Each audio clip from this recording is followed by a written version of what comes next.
প্রিয় দর্শক, আসসালামু আলাইকুম। আমি এই মুহূর্তে রয়েছি ময়মনসিংহ গফরগাঁও অর্থাৎ পাগলা থানাধীন টাঙ্গাবার ইউনিয়নে যে জায়গাটি রয়েছি একজন কৃষকের খামারে রয়েছি, একজন কৃষকের পেঁপে রোপণ করা সেই জায়গাতে রয়েছি। জানার চেষ্টা করব উনি পেঁপে রোপণ করে বা এখনকার সময়ে একজন কৃষক কেমন লাভবান হয়েছেন বা বাজারজাত কেমন রয়েছে সেই ব্যাপারে জানার চেষ্টা করব। আসসালামু আলাইকুম। ওয়ালাইকুম সালাম।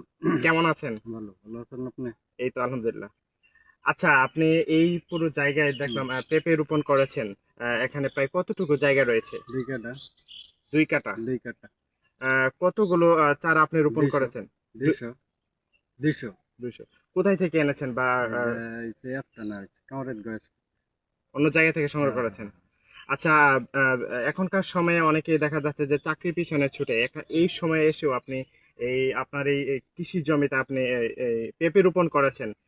সেই ব্যাপারে আপনি এটা আমার আমার কাছে ভালো লাগে, আনন্দ লাগে। এই কারণেই করি।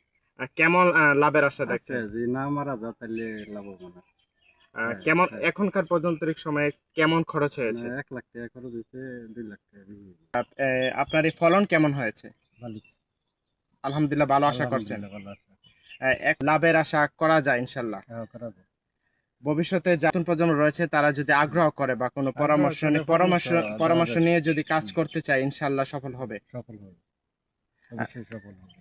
প্রিয় দর্শক, যেমনটা বলছিলেন একজন কৃষক, তিনি কিন্তু বলছেন যে তার এই কৃষি পেশাটা নিজেকে কিন্তু কখনোই ছোট ভেবে মনে করেন না। তার একটা পেশা, তিনি কিন্তু খুব ভালোবাসেন এই কৃষিকাজকে। যার ফলেই কিন্তু তিনি পেঁপে রোপণ করেছেন। তিনি প্রায় সময় বিভিন্ন সিজনে বিভিন্ন ফসল তিনি রোপণ করেন। সেই ক্ষেত্রে তিনি বলছেন যে যারা তরুণ রয়েছেন তারা কিন্তু কৃষিকাজে নিজেকে উৎসর্গ করতে পারেন বা কৃষিকাজে নিজেকে নিয়োজিত করতে পারেন। প্রিয় দর্শক, আমরা জানি যে আমার দেশ কিন্তু কৃষিমাত্রিক দেশ, কৃষির উপর নির্ভর করে। কৃষিতে অর্থনৈতিক সচ্ছলতা এবং বৃদ্ধি করার লক্ষ্যে সাধারণ কৃষকরা কিন্তু অক্লান্ত পরিশ্রম করে যাচ্ছে। যেমনটা বলছিলেন একজন সাধারণ কৃষক, তিনি কিন্তু বলছেন যে আসলে চাকরির উদ্দেশ্যে নিজেকে না ছুটে কিন্তু তিনি এক প্রকার কৃষি প্রেমিক হয়ে কিন্তু বিভিন্ন কৃষিকাজ করছেন বা বিভিন্ন বৃক্ষরোপণ করছেন বা ফসল উৎপাদন করছেন। তিনি কিন্তু হাস্য উজ্জ্বল মুখেই বলেছেন যে কৃষি কাজ করতে তার অনেক ভালো লাগে।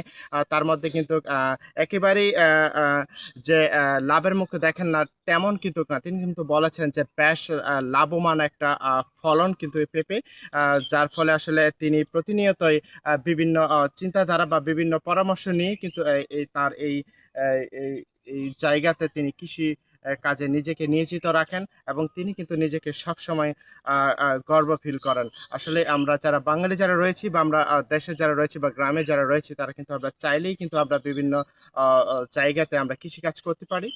সেখানে কিন্তু অধিক পরিমাণ অধিক সম্ভাবনা রয়েছে যেখানে আমাদের অর্থনৈতিক সচ্ছলতা বৃদ্ধি করতে অনেক ভূমিকা রাখবে। মোহাম্মদ তফসির তালুকদার শাকিল, দৈনিক তৃতীয় মাত্রা।